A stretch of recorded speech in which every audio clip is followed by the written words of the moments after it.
नमस्कार, आप देख रहे हैं आवाज न्यूज। मैं हूं वीना सिंह और आइए अब नजर डालते हैं आज की प्रमुख खबरों पर। अंबिकापुर मेडिकल कॉलेज के कोविड अस्पताल में आईसीयू के अलावा जनरल वार्ड में भी आज से सेंट्रलाइज्ड ऑक्सीजन की सुविधा शुरू हो गई। अब मरीजों को ऑक्सीजन की समस्या से जूझना नहीं पड़ेगा। अंबिकापुर मेडिकल कॉलेज के कोविड अस्पताल में आए दिन हो रही ऑक्सीजन की समस्या को देखते हुए अस्पताल प्रबंधन ने शासन से 10 बेड में सेंट्रलाइज्ड ऑक्सीजन के सप्लाई की मांग की थी। वहीं अंबिकापुर मेडिकल कॉलेज अस्पताल प्रबंधन को शासन की ओर से सेंट्रलाइज्ड ऑक्सीजन की स्वीकृति मिल गई थी। स्वीकृति मिलते ही अस्पताल प्रबंधन ने सेंट्रलाइज्ड ऑक्सीजन के प्लांट बिछाने का काम भी शुरू कर दिया था। अब 100 बेड वाले कोविड अस्पताल में सेंट्रलाइज्ड ऑक्सीजन की सुविधा आज से शुरू हो गई है। आईसीयू के अलावा जनरल वार्ड के मरीजों को भी ऑक्सीजन की समस्या से जूझना नहीं पड़ेगा। इस नई व्यवस्था के शुरू होने के बाद अस्पताल प्रबंधन ने भी राहत की सांस ली है। अब अस्पताल प्रबंधन को आलोचना का सामना नहीं करना पड़ेगा। साथ ही कोरोना संक्रमित मरीजों को 24 घंटे ऑक्सीजन की सुविधा मिल सकेगी। वहीं अस्पताल अधीक्षक लखन सिंह का कहना है कि वर्तमान की स्थिति में मरीजों को देखते हुए ऑक्सीजन की सुविधा पर्याप्त। यदि आने वाले दिनों में गंभीर स्थिति फिर उत्पन्न होती है तो अस्पताल प्रबंधन एक बार फिर ऑक्सीजन बढ़ाने की मांग शासन से करेगा। हमारे पास जो कोविड वार्ड था उसको क्योंकि ऑक्सीजन की लगातार अपने को मैनेज करने में थोड़ा दिक्कत आ रही थी, तो ये बात शासन के पास रखी थी। तो उसके तहत हमको 100 बेड में पूरा complete oxygen central oxygen supply का प्रदान किए थे, जो आज हमारे कंप्लीट हो गए और आज से वो फंक्शनल भी हो गया है। उसको स्टेप बाय स्टेप किए थे। पहले 15 बेड हमने आइसोलेशन का स्टार्ट किया था पहले, उसके बाद बाकी जो एसडीयू को 15 बेड किए थे, उसके बाद फिर बाकी वार्ड का जितना। अब आज की स्थिति में हमने पूरा 110 बेडेड हमारे सेंट्रलाइज ऑक्सीजन हो गए फॉर ओनली कोविड पेशेंट्स के लिए। और आज की जो हमारी अभी जिस तरह से पेशेंट्स आ रहे हैं उसके लिए पर्याप्त है, और आगे जैसे भी आगे तो आगे और एक्सपेंशन का भी प्लान है हमारे पास। बलरामपुर जिले के राजपुर वन परिक्षेत्र अंतर्गत खूंखार भालू का अंत हो गया। 2 ग्रामीणों को मौत के घाट उतारने के बाद मृत हालत में भालू के शव को वन विभाग की टीम ने बरामद किया है। राजपुर वन परिक्षेत्र में खूंखार भालू के आतंक से ग्रामीण सहमे हुए थे। यही नहीं, भालू के आतंक के खौफ से वन विभाग का अमला भी दहशत में था। लगभग 4 दिन पूर्व खूंखार हो चुके भालू ने 2 ग्रामीणों को मौत के घाट उतार दिया था। इस घटना के बाद से इलाके में दहशत का माहौल था। ग्रामीण अपने घरों से निकलना बंद कर दिए थे। वन विभाग क्षेत्र में सर्च अभियान चलाकर भालू की खोजबीन में लगा हुआ था।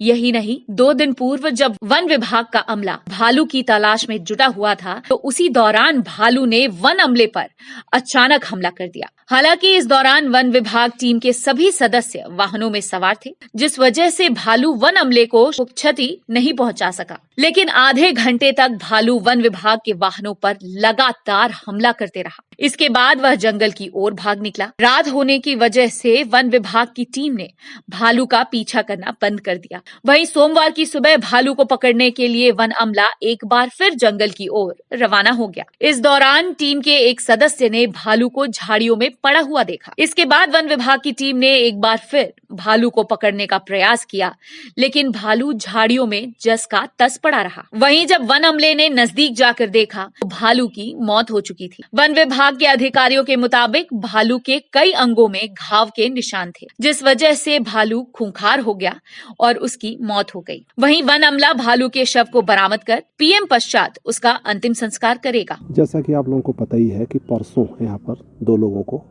घायल कर दिया था, है ना। बाद में उनकी मृत्यु भी हो गई थी। वन विभाग उन पर नज़र रखे हुए था। कोशिश ये हो रही थी, बिलासपुर से भी एक टीम आई थी, अंबिकापुर की भी टीम आई थी। कोशिश ये थी कि इसको बेहोश करके इसका इलाज कराया जाए। संभव नहीं हो पाया। कल से टीम खोज रही है लेकिन नहीं मिला। परसों भी टीम खोजी, नहीं मिला, है ना। और आज सवेरे जब टीम इसको ट्रैंक्विलाइज करने के लिए घूम रही थी तो लोगों के मन में कहीं ना कहीं रहा होगा कि जल स्रोत के आसपास संभावना ज़्यादा रहती है, तो इधर आए तो अचानक ये मृत हालत में पाया गया है। परसों भी जैसा इसको देखा गया था, जब सड़क पर ये आ गया था तो उस समय अपने लिंग को बार बार नोच रहा था। निश्चित रूप से लिंग में इन्फेक्शन रहा होगा। आज जब मरने के बाद उसकी बॉडी आप भी देख रहे हैं, पूरा टेस्टिकल जो है उसका अंडकोश पूरी तरह से क्षतिग्रस्त हो गया है। लिंग को भी नोचा है, अपने पेट को भी काफ़ी नोचा है, तो निश्चित रूप से काफ़ी पीड़ा में रहा होगा।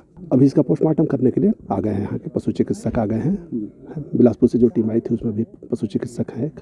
तो ये लोग पोस्टमार्टम करेंगे, पोस्टमार्टम करने के बाद बात और क्लियर हो जाएगी और फिर इसको जलाया जाएगा, दाह संस्कार होगा इसका।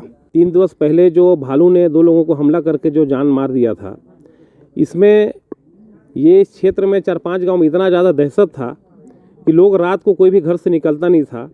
और चूँकि ये हम लोग का प्रधानमंत्री ग्राम सड़क योजना में ये लुंड्रा ब्लॉक को जोड़ता है, तो इस क्षेत्र में हम लोग का रोड में आना जाना लोगों का बंद था, बैरिकेड किया गया था। और लगभग 20 साल के बाद में ये पहला घटना है। बीच में कभी ऐसा घटना नहीं हुआ था कि भालू से किसी को कोई हमला हुआ होगा, तो लोगों में काफ़ी दहशत था। मणिपुर चौकी पुलिस ने पटाखे के अवैध निर्माण के खिलाफ एक बड़ी कार्यवाही को अंजाम दिया है। पुलिस ने एक गोदाम में दबिश देकर भारी मात्रा में अवैध पटाखा बरामद किया है। दिवाली का पर्व नजदीक है, ऐसे में शहर के कई इलाकों में अवैध पटाखे के निर्माण एवं भंडारण का कार्य चल रहा है। वहीं अवैध पटाखे के कारोबार के खिलाफ सरगुजा पुलिस ने मुहिम चलाई है। मणिपुर चौकी पुलिस की टीम ने मुखबिर की सूचना पर एक गोदाम में दबिश देकर भारी मात्रा में अवैध पटाखा बरामद किया है। पुलिस को मुखबिर से सूचना मिली कि ग्राम भिट्टी कला स्थित झूमरपारा में एक व्यक्ति के द्वारा चोरी छिपे अवैध पटाखे का निर्माण किया जा रहा है। सूचना पर पुलिस की टीम ने छापेमार की कार्यवाही करते हुए लगभग 1,53,000 का अवैध पटाखा गोदाम से बरामद किया है। पुलिस ने कुंडला सिटी निवासी आरोपी मनोज कुमार के खिलाफ विस्फोटक पदार्थ अधिनियम की धारा के तहत कार्यवाही की है। शासकीय प्राथमिक शाला सखौली में एक ऐसी बड़ी लापरवाही देखने को मिली, जहां बच्चों को स्कूल बुलाकर शिक्षक पढ़ाते नजर आए। शिक्षकों की इस लापरवाही की वजह से छात्रों में कोरोना संक्रमण फैलने का खतरा बना हुआ है। कोरोना संक्रमण की वजह से सभी स्कूल बंद हैं। छात्र ऑनलाइन के जरिए पढ़ाई कर रहे हैं। वहीं प्रशासन ने मोहल्ले क्लास के माध्यम से छात्रों को पढ़ाने का निर्देश जारी किया है, ताकि छात्र कोरोना संक्रमण से बच सकें। लेकिन लुंड्रा ब्लॉक के ग्राम सखौली के नवापारा शासकीय प्राथमिक शाला में शिक्षकों की बड़ी लापरवाही देखने को मिली है। शिक्षक मोहल्ला क्लास लेने के बजाय प्राथमिक शाला के बच्चों को स्कूल बुलाकर पढ़ाई करवा रहे हैं। इस दौरान छात्र मास्क लगाए बिना पढ़ाई करते नजर आए। शिक्षकों की इस बड़ी लापरवाही की वजह से छात्रों में कोरोना के संक्रमण फैलने का खतरा बना हुआ है। वहीं स्कूल की एक शिक्षिका का बयान सुनकर आप भी हैरान रह जाएंगे। शिक्षिका का कहना है कि गांव में कोरोना का प्रभाव नहीं रहता है, इसलिए बच्चों को स्कूल बुलाकर प्राथमिक शाला के छात्रों को पढ़ाया जा रहा है। बहरहाल अब देखने वाली बात होगी कि शिक्षा विभाग के अधिकारियों का इस बड़ी लापरवाही की ओर ध्यान आकर्षित होता है या नहीं। ये प्राथमिक शाला नवापारा है, सखौली का है।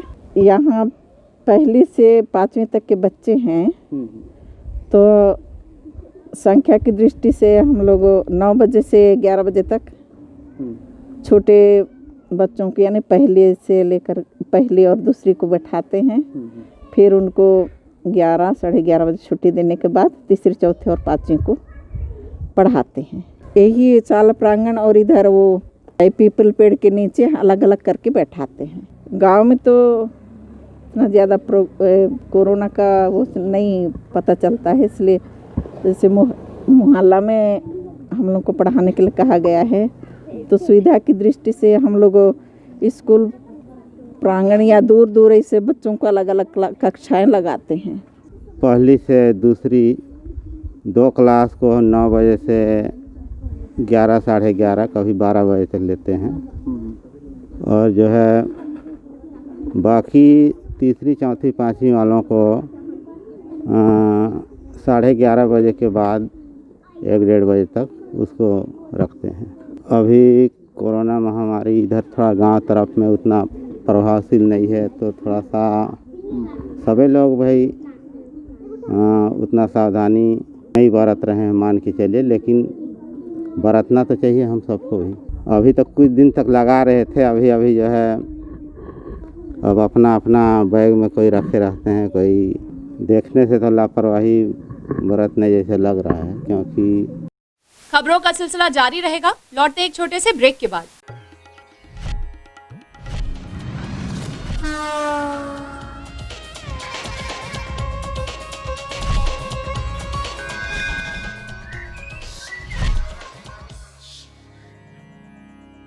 वीएम इंटरनेट सर्विस शहर का सबसे सस्ता high speed fibre internet service. 100 MBPS मात्र 700 रुपए में विद टैग। तो चाहे वर्क फ्रॉम होम हो या ऑनलाइन क्लास, याद रखें VM इंटरनेट सर्विस। अधिक जानकारी के लिए संपर्क करें Vande Mahamaya cable network, VM internet service, Alaknanda complex, प्रथम तल, अग्रसेन चौक, अंबिकापुर, सरगुजा। Mobile number 9111785555 7440765555।